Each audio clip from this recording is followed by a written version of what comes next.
Assalamualaikum warahmatullahi wabarakatuh. Perkenalkan, nama saya Zahriatun Nurbaiti. Di sini saya akan penyuluhan mengenai diabetes mellitus gestasional pada ibu hamil. Lanjut aja, pertama ke pengertian. Penyakit gula atau DM adalah salah satu jenis penyakit yang terjadi pada ibu hamil. WHO mendefinisikan penyakit gula sebagai derajat apapun intoleransi gula dengan pengakuan pertama selama kehamilan.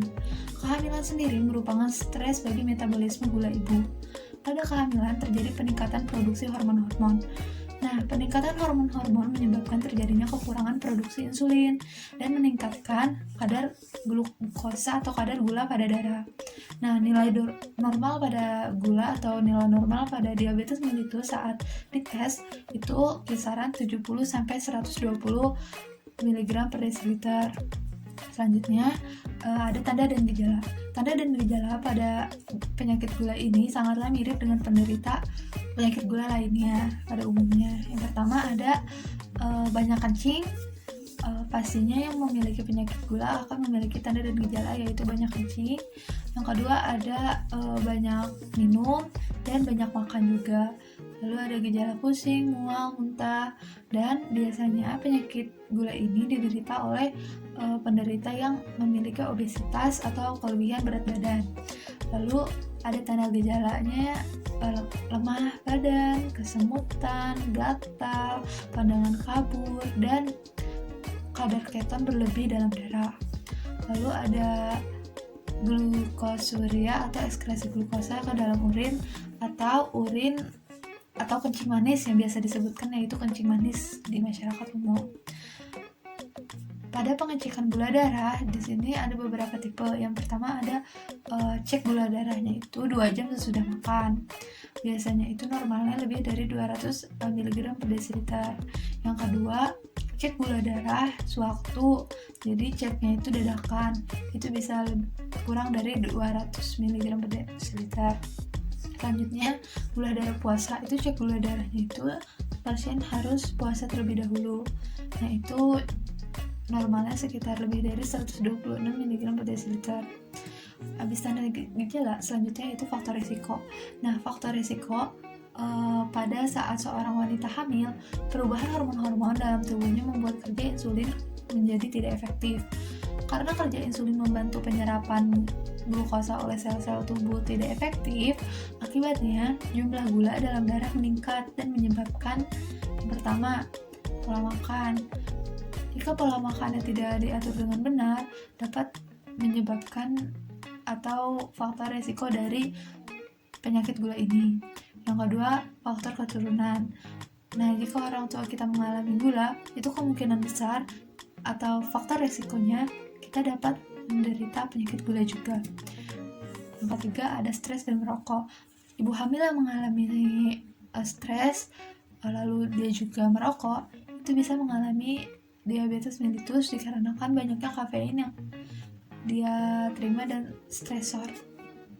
Selanjutnya ada kegemukan atau obesitas, biasanya terjadi pada usia 40 tahun ke atas. Lalu ada bahan kimia dan obat-obatan. Ini yang dimaksud yaitu ibu hamil masih mengonsumsi obat-obatan. Seharusnya obat-obatan dikonsumsi saat memang disarankan oleh dokter. Jika tidak, sebaiknya ibu hamil jangan meminum obat-obatan apapun. Selanjutnya, mengonsumsi karbohidrat berlebih. Karbohidrat itu jika diolah di dalam tubuh dapat menjadi gula. Jadi untuk penderita penyakit gula ini diharapkan untuk mengurangi memakan makanan karbohidrat seperti nasi, kentang, ubi, dan lain-lain. Selanjutnya, kerusakan pada sel pankreas.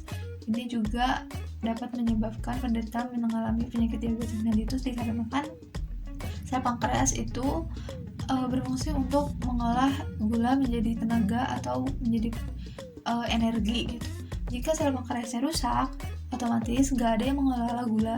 Nah, di situ gulanya akan menumpuk di dalam darah karena tidak diolah menjadi energi. Selanjutnya, kita ke komplikasi. Bahaya apa aja sih yang terjadi pada ibu hamil yang mengalami penyakit gula ini? Yang pertama, komplikasinya obesitas. Jika ibu hamil yang kurus terus dia mengalami penyakit gula, biasanya akan terjadi obesitas juga. Selanjutnya ada hiperglikemi. Hiperglikemi itu berlebihan gula di dalam darah seperti tadi. Selanjutnya ada multiparitas, yaitu jumlah kehamilan lebih dari 4 kali. Lalu ada pada bayi makrosomia bayi besar. Jadi biasanya ibu hamil yang mengalami penyakit gula saat hamil itu bayinya besar-besar.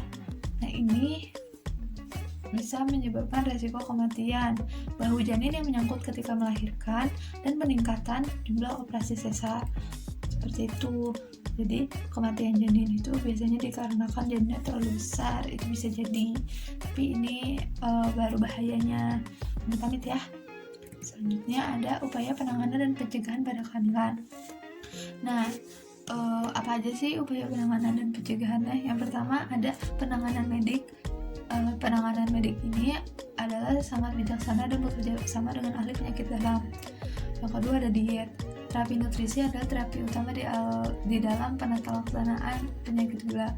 Tujuan utama terapi diet adalah menyediakan nutrisi yang cukup bagi ibu dan janin, mengontrol kadar glukosa darah, dan mencegah terjadinya kadar keton meningkat dalam darah.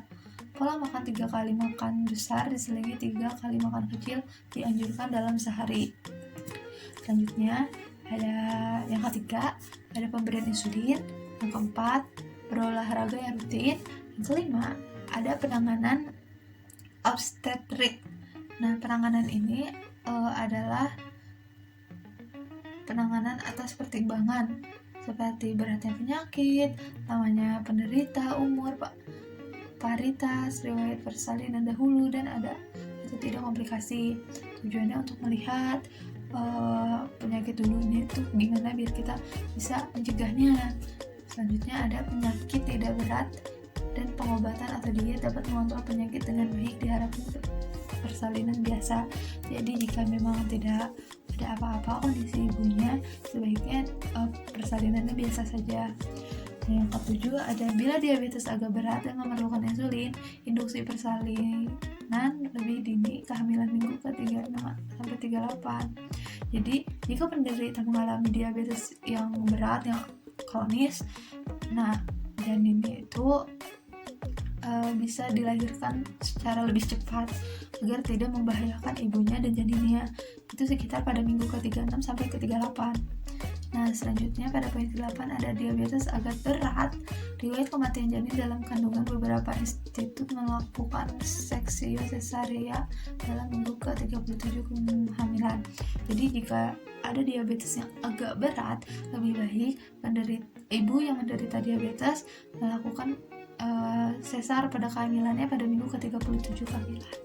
Selanjutnya yang ke-9 ada diabetes berat dengan komplikasi riwayat persalinan yang lalu buruk, lalu induksi persalinan atau seksio cesarea lebih dini.